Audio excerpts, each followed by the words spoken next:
What Men Live By and Other Tales by Leo Tolstoy. What Men Live By. Introduction. A shoemaker named Simon, who had neither house nor land of his own, lived with his wife and children in a peasant's hut, and earned his living by his work. Work was cheap, but bread was dear, and what he earned he spent for food. The man and his wife had one sheepskin coat between them for winter wear, and even that was torn to tatters. And this was the second year he had been wanting to buy sheepskins for a new coat. Before winter, Simon saved up a little money.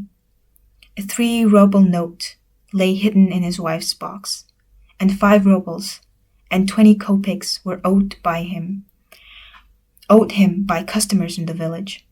So one morning he prepared to go to the village to buy the sheepskins. He put on over his shirt his wife's wadded nankin jacket, and over that he put his own cloth coat. He took the 3-ruble note in his pocket, cut himself a stick to serve as a staff, and started off after breakfast. "I'll collect the 5 rubles that are due to me," thought he, "and add the 3 I've got, and that'll be enough to buy sheepskins for the winter coat." He came to the village and called at a peasant's hut, but the man was not at home.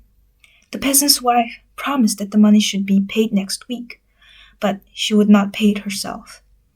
Then Simon called on another peasant, but this one swore he had no money, and would only pay 20 kopecks, which he owed for a pair of boots Simon had mended. Simon then tried to buy the sheepskins on credit, but the dealer would not trust him. "Bring your money," said he, "then you may have your pick of the skins. We know what debt collecting is like." So all the businesses the shoemaker did was to get 20 kopek for boots he had mended, and to take a pair of felt boots a peasant gave him to sole with leather. Simon felt downhearted. He spent the 20 kopecks on vodka and started homewards without having bought any skins. In the morning he had felt the frost, but now, after drinking the vodka, he felt warm, even without a sheepskin coat. He trudged along, striking his stick on the frozen earth with one hand, swinging the felt boots with the other, and talking to himself. Chapter 1.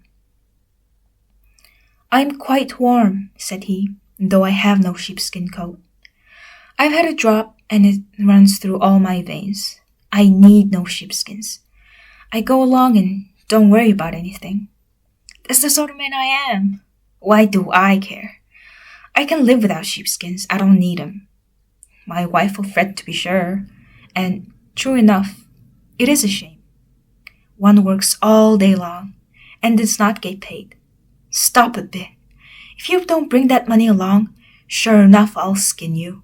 Blessed if I don't. How's that?" He pays 20 kopecks at a time. "What can I do with 20 kopecks? Drink it. That's all one can do. Hard up, says he is. So he may be, but what about me? You have a house and cattle and everything. I've only what I stand up in. You have corn of your own growing. I have to buy every grain. Do what I will. I must spend 3 rubles every week for bread alone. I come home and find the bread all used up, and I have to fork out another 1.5 rubles. So just pay up what you owe and no nonsense about it." By this time he had nearly reached the shrine at the end of the road. Looking up, he saw something whitish behind the shrine. The daylight was fading, and the shoemaker peered at the thing without being able to make out what it was. There was no white stone here before. Can it be an ox? It's not like an ox. It was head of a man. But it's too white. And what could a man be doing there? He came closer so that it was clearly visible. To his surprise, it really was a man, alive or dead, sitting naked, leaning motionless against the shrine. Terror seized the shoemaker, and he thought, "Someone has killed him, striped him, and left him there. If I meddle, I should surely get into trouble."